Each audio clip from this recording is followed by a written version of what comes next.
60 करोड़ साल पुरानी पहाड़ी को सिर्फ एक स्केल द्वारा नाप दिया गया। सवाल ये नहीं कि पहाड़ी की ऊंचाई कितनी है, सवाल ये है कि क्या हम खुद अपने फ्यूचर को बर्बाद कर रहे हैं। दोस्तों, आज हम बात कर रहे हैं नई अरावली नीति के, जिसके अंतर्गत उसे 100 मीटर के स्केल पर नाप दिया गया है। कागजों में ये डेफिनेशन बिल्कुल क्लियर नजर आती है, लेकिन जमीनी स्तर पर 60 करोड़ साल पुरानी पहाड़ी को काटने पर क्या क्या नुकसान होंगे ये आपको पता नहीं है।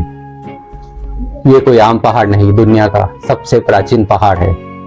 ये पहाड़ राजस्थान के डेजर्ट को दिल्ली जाने से रोकता है। ये पहाड़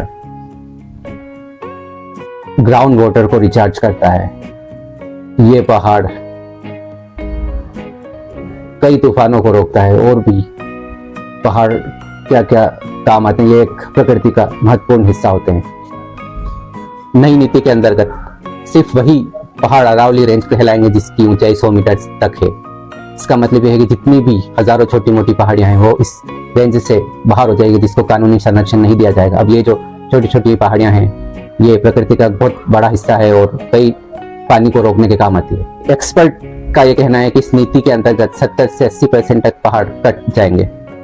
इससे जो फायदा होगा वो सिर्फ इंडस्ट्रियल लोगों को होगा और ज़्यादा से ज़्यादा रिजॉर्ट और होटलें बनती चले जाएंगी, माइनिंग और ज़्यादा बढ़ जाएगी। इससे सबसे बड़ा खतरा पॉल्यूशन है, और ज़्यादा पॉल्यूशन बढ़ जाएगा।